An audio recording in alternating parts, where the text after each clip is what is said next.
Hey guys, welcome back to Sports with Mono and Mono. It's January 14th, 2023. Hard to believe Christmas is already in the rearview mirror and chilly in the Northeast. And I'm unfortunately, as you can see, my partner Steve, the other Mono, is not with us, still in recovery mode, doing okay. And again, he continues to send his thanks and gratitude to all our loyal listeners who, I'm sure they miss him too. They got to see my mug the whole show. But we got our producer, Rob, of course, always in the background if needed. And let's just jump right into it. So, our monologue this week, I guess my monologue is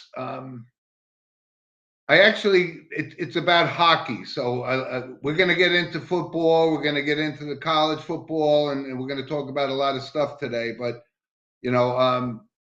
hockey, and I hope more and more of our loyal listeners are starting to appreciate the sport of hockey. And first of all, I wanted to mention our monologue is always sponsored by Coriano Trucking of Summerhill, New York, and I hope they're doing well up there. It's probably cold.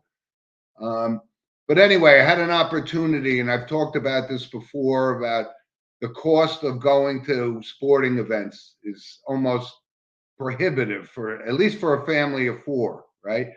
But I did go to Madison Square Garden to see the Rangers play the other night, had an opportunity, and I did go with my partner, Steve, and we had an unbelievably great time. But it's very, very expensive. I mean, just parking and all this kind of stuff, it just adds up to a point where it's a problem for people to go.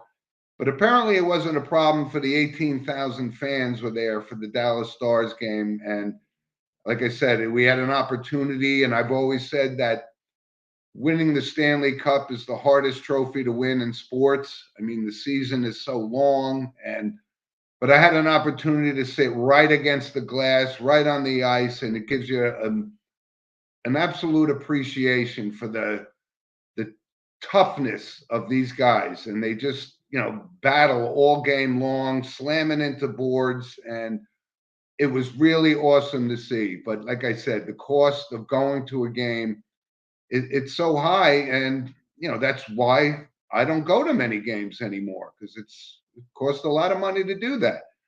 But it was such an awesome time, and it was turned out to be a great, great game. It was 1-0 Dallas Stars the whole time, and Rangers scored with 1 second left in the game to send it to overtime, and they won the game. But if you're not into hockey, you should be, because it's really a great, great sport and so difficult. And these guys are just absolute warriors, and it was a great experience. And I thank Steve's friend Jerry for providing us with those tickets, and it just was a great time. And like I said, if you're not into hockey, you should be, because it's a great sport. So let's jump right into it, and let's start off. We know it's NFL Wild Card Weekend, which is great, and can't wait. And we'll go watch the Giants play tomorrow. We're going to talk about that in a little bit, but I just first of all wanted to bring up the end of the college football season. And to all the fans that were watching the game, I could see it was an absolute annihilation of Georgia over TCU. But that doesn't diminish TCU's run that they had, and they beat Michigan to get there, and they just ran up against a team which Steve and I and Rob have talked about since the beginning of college football season, that this team looked unbeatable, and it turns out that they were. But one thing I wanted to bring up was this quarterback, Stetson Bennett. And you know what? I mean, he's a small guy. I don't know if this will translate into the National Football League, because it's a kind of a different game than it was when shorter quarterbacks like Fran Tarkington and Pat Hayden played the game. But I couldn't have been more impressed with this kid. He dreamed about being the quarterback and winning a national championship at Georgia. And not only did he win one, he won back to back. And this is an unbelievable story. But watching him, the confidence that he had, and the ability to throw footballs like 30 yards right on the money with precision, accuracy, and it really was impressive to see that he was the leader of that team. And listen, Georgia is loaded with explosive talent, and Jalen Carter could possibly be the first pick in the NFL draft. And I was watching him very, very closely because I watched him play against Ohio State, and I'm going to bring up this gentleman in a minute. I don't see him as the number one pick. I mean, there's so much talent around him. I think that makes him look better than he really is. But he's going to probably be a top 5 draft pick. But as we know, drafting like a defensive lineman in the NFL, it's a hit or miss proposition, right? The first couple of picks in the draft will be quarterbacks, most likely Bryce Young. Next year will be Caleb Williams, first pick in the draft. So, but it really was impressive. And, we're seeing something in college football that we haven't seen in a long time. And this is, complete dominance. And Kirby Smart gets all the credit in the world. And, we know Alabama wasn't in the mix, but, he's a Nick Saban disciple, and he really has control of that team. And they win the national championship in an absolute rout on Monday night. And yet he's focused on next year. So, I mean, we talk about the top 3 coaches in NCAA football. And of course, you have to start and end with Nick Saban and Dabo Swinney. But Kirby Smart is now in the mix because he is that kind of a coach that, he can't be satisfied with the first one he won. So he came back and won his second one. And he's not satisfied with that. And it's not out of the realm of possibility that they could win a third one. And I wanted to bring up in relating to this because, Luke Wypler, who we've talked about time and time again, St. Joe's former player and 2-year starter for Ohio State, which is impressive upon itself. And, we saw some news this week, and we were hoping to have Luke on, but he's a little busy with what he's got going on. But he declared for the NFL draft. And you know what? This kid is just, we've talked about him time and time again, what a great kid he is. This is what kids aspire to, right? You work hard. You want to be the Stetson Bennett's. You want to be the Luke Wyplers and move on to the ultimate level of football, which is the National Football League. And he thinks he's ready. It looks like he's ready. He took care of Jalen Carter, the potential top 5 pick. I don't want to say easily, but he really impressed. And we wish Luke and his dad, Bobby, all the best in this. And you know what? Maybe if it all works out, it would be great. Because the Giants could use an offensive lineman who'll go with their bookend tackles. And that would be a Cinderella story, very similar to Stetson Bennett. Playing in New Jersey, growing up in New Jersey, playing for a powerhouse team in college football, amazing. And I wish Luke all the best, and I can't wait to have him on the show and talk about the whole experience of, leaving college early to go to the National Football League, where that's a tough task to ask for anybody. But I think he's ready for that opportunity, and we wish him all the best. But again, congratulations to Georgia on their second national championship. It was a rout. I expected TCU to at least keep it close, but you got to give them credit too. They beat Michigan to get there, but they ran up against the team that was just almost impossible to beat, and that's how it proved out. So anyway, college football is over, and next up we'll be talking about the NFL draft, right? Which is almost a 12-month process, right? Who's the speculation And we did a show last year on the NFL draft. We'll absolutely do another show this year. And Rob and his buddies had us on as Mano and Mano as guests on the NFL draft. And I think this year will be a Sports with Mano and Mano draft. And we'll do it live on draft night. Looking forward to that. It's always good. So do your homework because nobody gets the picks right. And there's always a surprise thrown in, guys that unexpected, like the Daniel Jones kind of guy. But that's exciting. It was great to see, and congratulations to the Georgia Bulldogs, and best of luck to Luke. So it's wild card weekend. This is one of the great weekends for NFL fans, right? This is when games mean something, right? Win or go home. And there's 6 games today. And let's first start talking about the NFL. And we brought it up last week about this was Black Monday, and there was some firings. And I actually brought up, I think Lovie Smith had to be first on the list, and he was. Because I don't know what's happened down there. It just didn't seem like his heart was in it. And so he gets fired. Another one, Cliff Kingsbury, Cardinals quarterback. And my feelings on the Cardinals and this whole Kyler Murray, they paid him all this money. I just don't see that panning out. But, Kingsbury had 4 years there, and there was a lot of high aspirations for the Cardinals to be a team that would compete, for a Super Bowl championship, and it completely went south on them.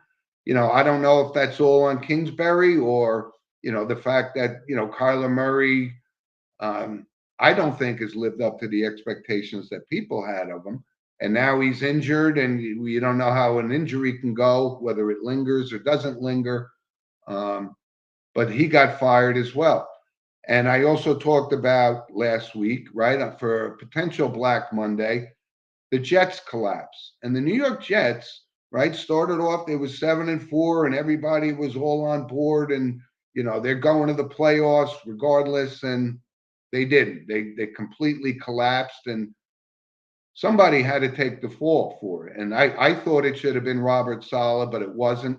It ends up being Mike LaFleur, offensive coordinator, which again, now, probably rightfully so. I just don't, the whole quarterback situation for the Jets is kind of crazy with Zach Wilson and Mike White and whatever. So you got to see what's going to happen there. They got to bring somebody in because Robert Saleh has no connection to the offense. So he's got to bring somebody in that could either work with Zach Wilson, work with Mike White, make them the commitment. But I don't think so. Obviously, Joe Flacco won't be there, and his days are over. But you got to think. I think there's a couple of possibilities that the Jets might look at, right? And that's Derek Carr, because it was Black Monday, but he got told last week that he was not part of this team going forward. I've been pretty steadfast in my position that Derek Carr has great numbers, but so did Phillip Rivers, but they didn't win the games that they were supposed to win. So he's going to be a free agent, and that's going to be a possibility for the Jets. It could turn out to be getting a Brett Favre at the end of his career, and that didn't work out. We've seen this time and time again with the Jets, and whether or not Zach Wilson is part of this master plan for the Jets to get back into prominence. They got the longest playoff drought in the NFL streak going, and crazy, but we'll see how that goes. So there's going to be some new coaches in the league, and I wanted to give a shout out to Mike Tomlin, right? Pittsburgh started out the season pretty, lackluster or whatever, and it could have been, you were trying to ease in Kenny Pickett as your future franchise quarterback, and I think he really matured throughout the season. And Mike Tomlin, rallied this team back to a 9-8 record, didn't make the playoffs, but again, has never had a losing season in Pittsburgh, and that's pretty impressive. So, a lot of things going on with the National Football League, and with the wild card today, let's bring up that the Hamlin situation. Really, Damar Hamlin has completely almost recovered from this tragic thing we had to witness on Monday Night Football. And you know what? It's a feel good story because it could have gone the other way, and it would have been tragic and historic for the NFL. And so happy for him and the Buffalo Bills fans that you know they rallied back from something that was beyond the game of football. It was more about life. And it turned out to be an absolute great story. We brought it up on the show. You got to give the credit to the medical staff that was on that field, and they've been rightfully honored. And he at the University of Cincinnati Hospital, those guys took it, and he's going to be okay. Whether he plays football again is probably unlikely. But what a great story, and what a great motivational tool for the Buffalo Bills. I mean, they genuinely were crushed by this event that they had to witness with their teammates. But they got through it, and the NFL got through it, and so happy for him and his recovery. So, two shout outs to Damar Hamlin. Congratulations on rallying. I think there was the spirit of your teammates that brought you back. And you know what? You can sit and watch the game today, and tomorrow it's great story, and I'm just so happy it turned out the way that it did. So it's kind of funny. There's 6 games this weekend, right? 2 of them today, 4 of them tomorrow, or 3 tomorrow, and a Monday Night Football game. So let's talk about the wild card. There's a lot of moving parts when we look at the quarterbacks, right? Daniel Jones, this is his moment, and I know a lot of people are picking the Giants, and I can't speak highly enough of the job that Brian Daboll has done. Something that we thought maybe Robert Saleh was going to bring to the Jets, and he hasn't. But Daboll is a proven commodity, and he can develop quarterbacks, and I think he's done an unbelievable job with Daniel Jones. So, this is a big test for him. Obviously, it's a contract year, and this is going to decide whether or not he is the future quarterback of the New York Giants. And I hope so, because I like him. So they go to Minnesota for the games, and we'll talk about our picks in a minute. But a lot of moving parts, right? Dallas is taking on Tampa Bay. And interesting fact, Tom Brady has never lost to the Dallas Cowboys, which seems unbelievable that he's only played them 7 times in his career. So that'll factor into my picks as well. And like I said, the whole question mark around Lamar Jackson, is he hurt? Is he not hurt? Is this a stance he's trying to make for leverage for his new contract? And you know what? I don't know the answer. I'd like to think that he wants to be out there in the playoffs. He's only won 1 playoff game in his entire career, which is almost a little hard to believe, but that's a fact. So I don't know how that's going to go for them. I think their season's going to be over today, and I'll bring that up. But a lot of young quarterbacks, and you know what? Now we got Josh Allen, we got Joe Burrow, and these guys. These are the new, the face of the position of quarterback in the NFL, and these guys are awesome, and it's going to be great. It's a weekend for sports and NFL fans in particular, that you get 6 games over the next couple of days, and this is on the road to the Super Bowl. And as much as we bash the NFL, and rightfully so, about Roger Goodell and the policies and methodologies that he's put on. It's all about money. You know what? But for a football fan, this is pretty exciting time. So I wanted to apologize from last week. We got so caught up in other stuff. We actually forgot to put our pick threes for the week. But I did have my picks, and in full disclosure, I'm going to give those to you. I was 2-1 last week. The team that I thought, had more of a desire to win was Tennessee, and they came up short again. They were kind of disappointing all year, but I'm a big Mike Vrabel fan. But they lost, so I was 2-1. Rob's Pittsburgh guy, took care of Cleveland. Cleveland's an absolute mess. And Arizona and San Francisco and the whole Brock Purdy thing. That's another rookie quarterback starting in the wild card weekend too. So going to be a great bunch of games. I'm not sure how competitive they're going to be. So instead of our pick three for this week, I'm going to give you my pick six because there's 6 games. And the first, obviously there's 2 games today, Seattle, San Francisco. I think the weather is going to kind of be a mess, so that could keep the game closer. But San Francisco is a much better team. The addition of Christian McCaffrey has been, wow, a season changer, I think. That was a missing component that San Francisco didn't have. And, can this Brock Purdy thing continue, right? The last pick in the draft, and he's done everything he's supposed to do. So I think it's great. And I think they're a much more talented team.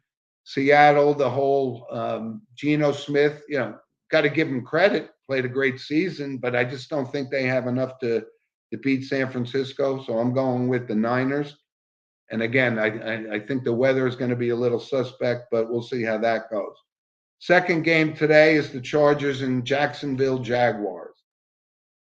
And I must say, Trevor Lawrence is starting to develop into the quarterback that was expected of him, the number 1 pick in the draft.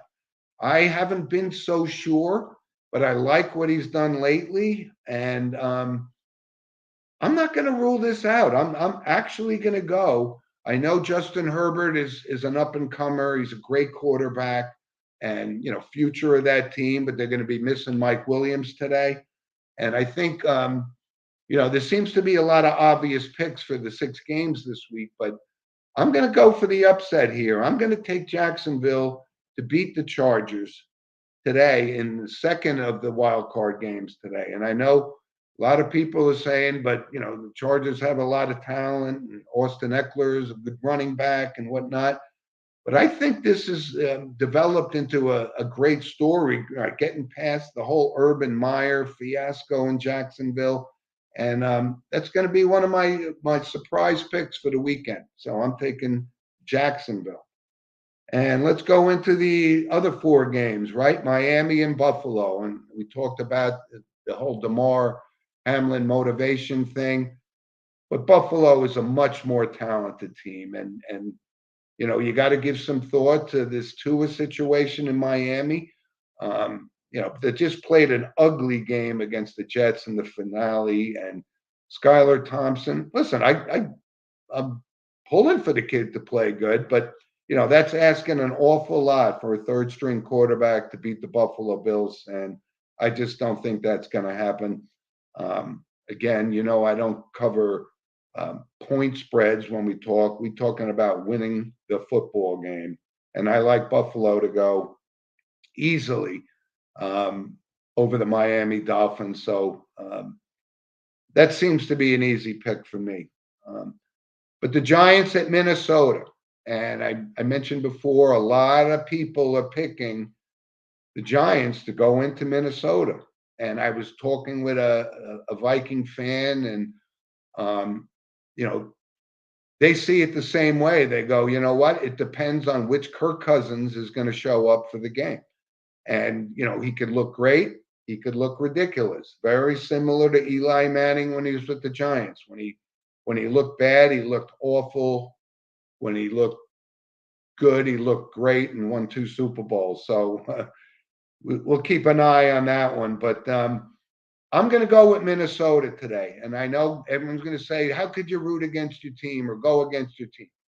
This is about sports with mono and mono and being objective, like we take pride in.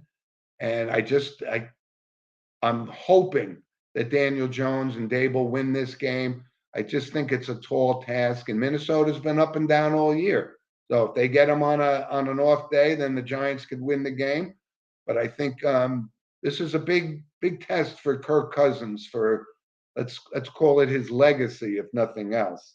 But I think he's actually with Justin Jefferson on that field. They could put up a lot of points, and they got not just him, but they got Thielen.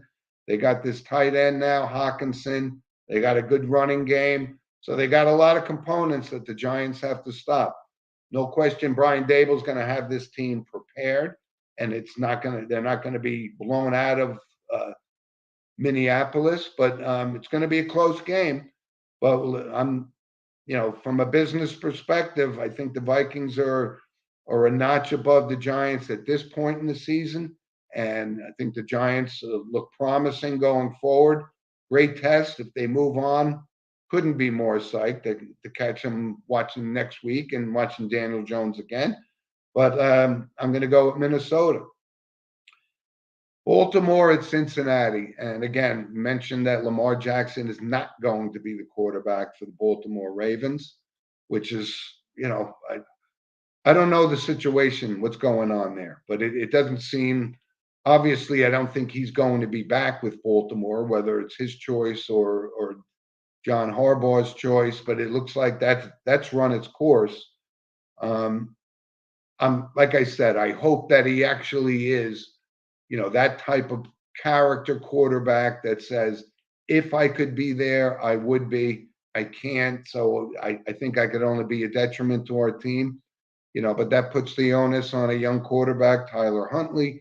But I just don't think they have enough to stop Joe Burrow and the Cincinnati Bengals, who, they've been one of the hottest teams in the league, in the last 10 games of the season. And, they've been to the Super Bowl before, and Joe Burrow seems determined he wants to get back there again.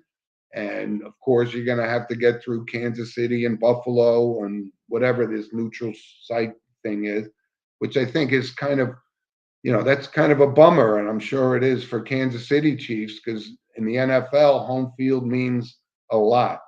And, there was an odd situation with the Hamlin and the postponing of the game. So they had to come up with some solution, but I think if you're a Kansas City fan, that's where you wanted to play Buffalo if that's how it's going to match up. But unfortunately, it's not going to happen that way.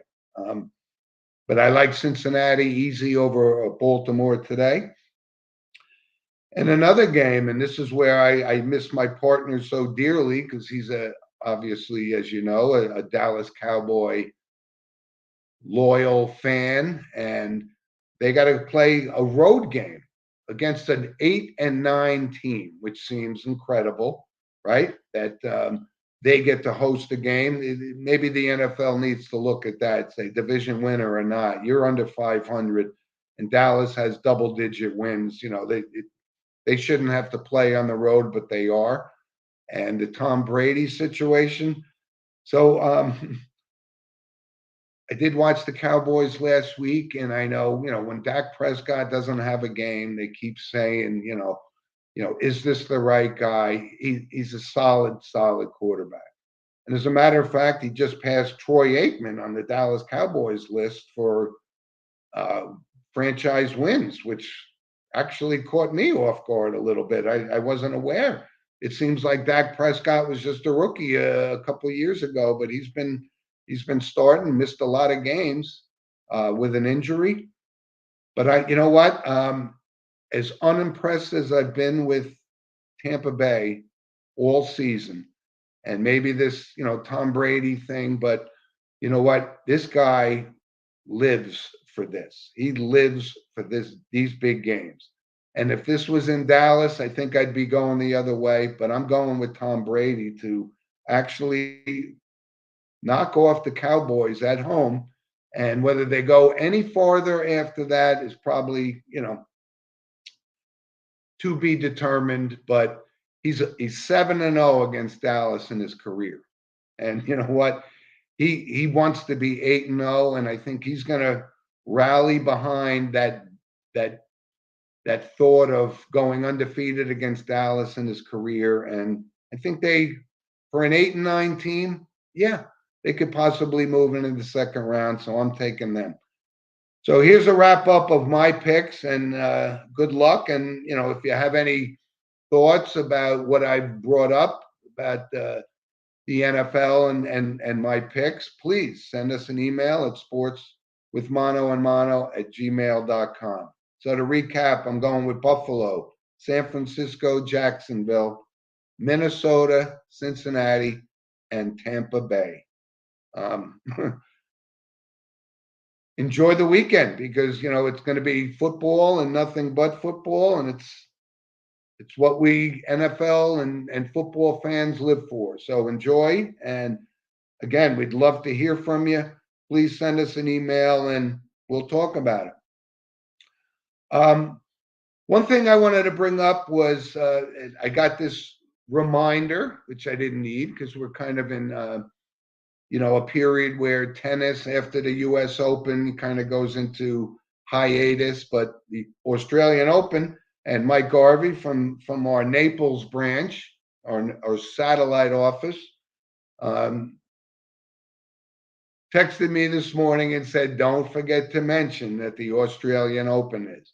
And again, time-wise, this is one of those, if you want to stay up and you're really a tennis fan, you'll be up at 2 a.m.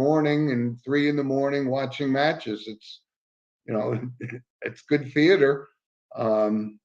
Again, don't know how that's going to pan out, but I wanted to make sure that we mentioned that because tennis is another sport that Sports with Mano and Mano loves. We love Wimbledon. We love the U.S. Open, and we'll see how that pans out. But not sure the Djokovic situation, whether he's there or there's still any kind of COVID thing. I would think not. Don't know about Rafi. So you got a lot of young talent going on in tennis, and I wanted to make sure that we brought that up. So, folks, let's move into our random points of interest. And of course, this is sponsored by Lynch Toyota of Manchester, Connecticut. Time and time again. President Lynch was actually out skiing with my Niagara buddies out in Montana, of all things. Sent me a video of literally a moose sitting outside their back door where they were. I've never been to Montana, but it looked like they were having a good time. And how often you don't see a moose in New Jersey, but hope they had a good time. And thanks for the sponsorship, Mike.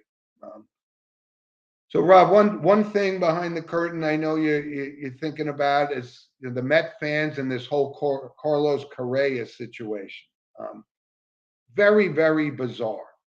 And a lot of discussion going on this week with this guy and his medical history. And, two teams got scared off. And one of those teams was the New York Mets, who, we've talked about time and time again. Money is no object for this franchise, but they started to see that, this could be, a potential, I'm on the hook for 300 million and this guy had a metal plate in his ankle and, he can't perform. It would be fitting because of the Mets bringing in, players that were in their prime. And, we can go back to George Foster. We can go back to Bobby Bonilla. We can go back to all these guys. The Mets are very similar to the Jets.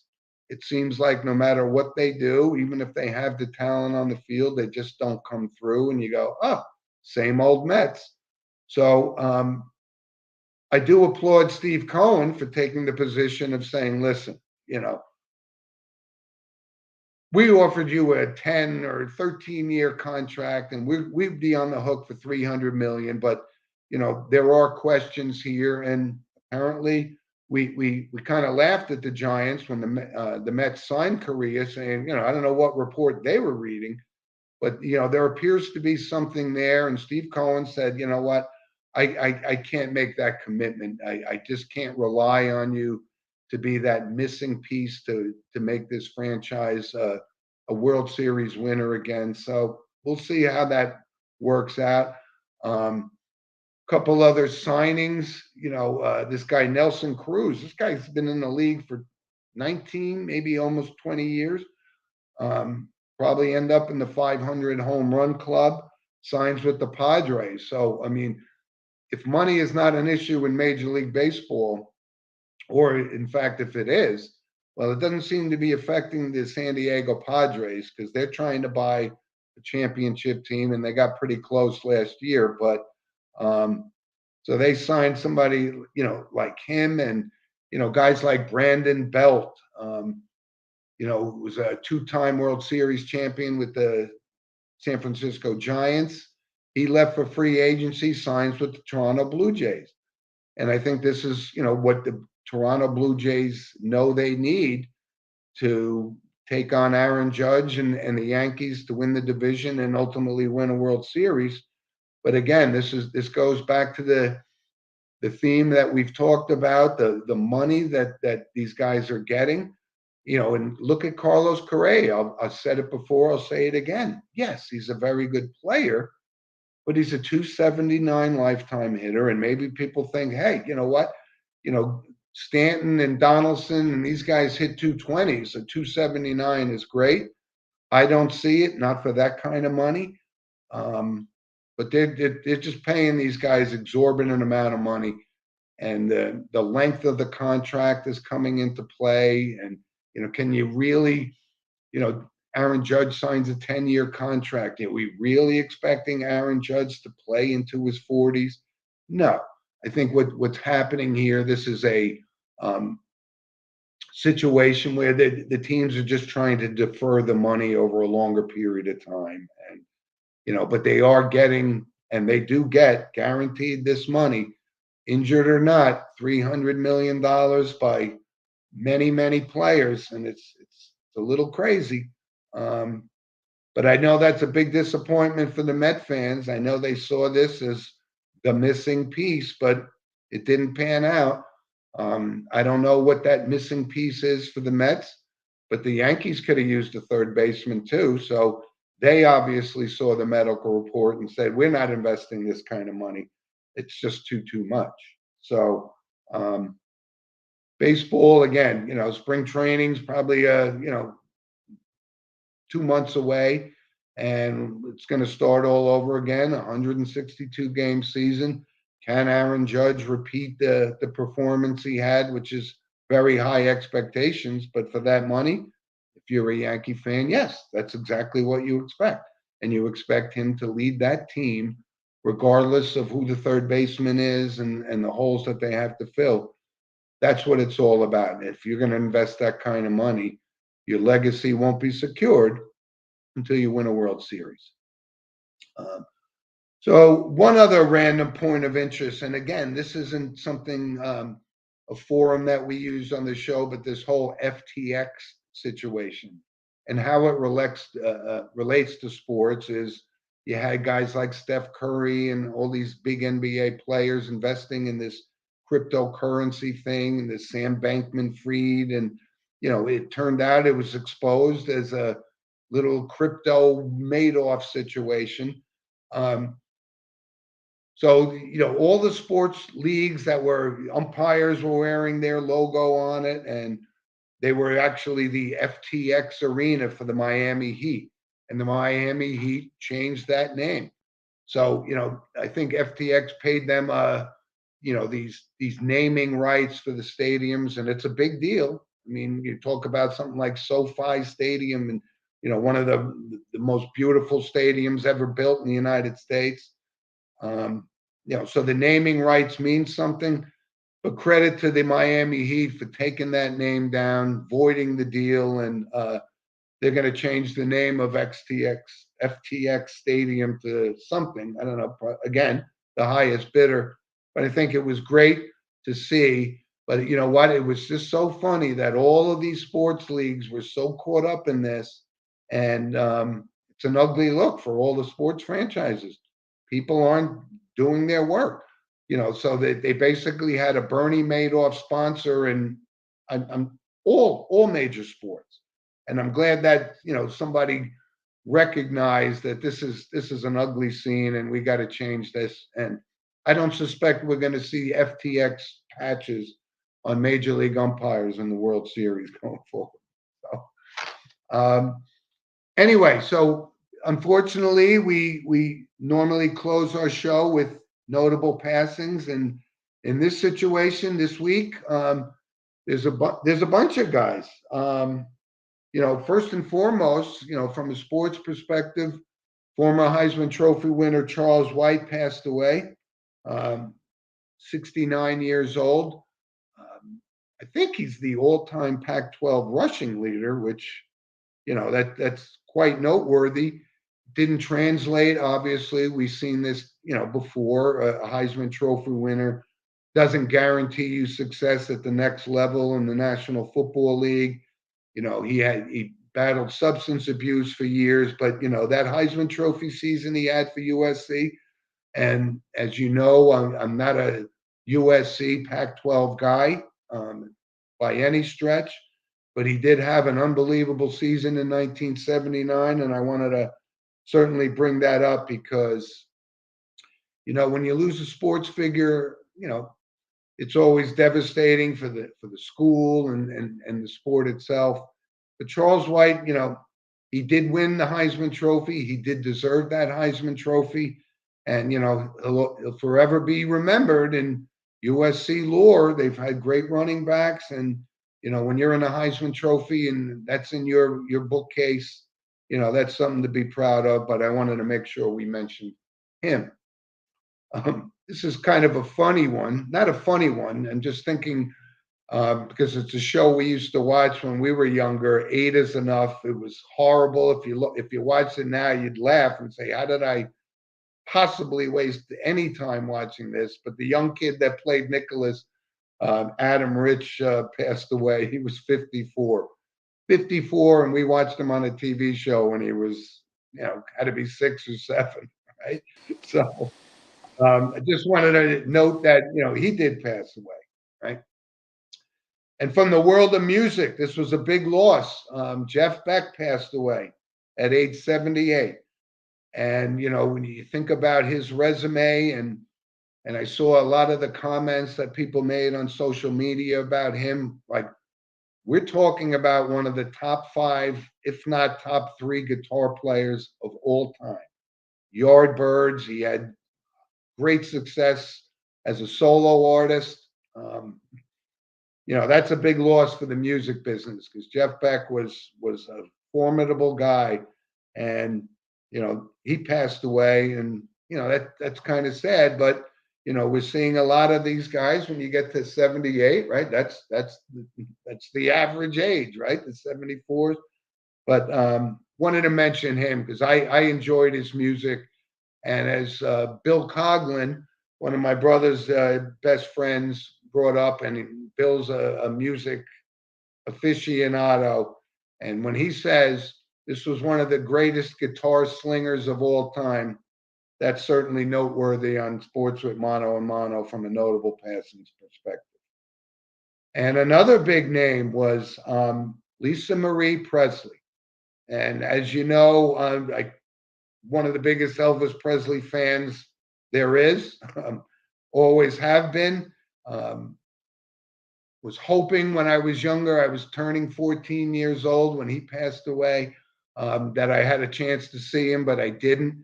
But his legacy is secured, and his only daughter, Lisa Marie Presley, passed away at the age of 54. And, I don't know if I've ever seen from a perspective of what a father looks like, what a daughter looks like, what a grandson looks like, because the Elvis Presley eyes is just something that's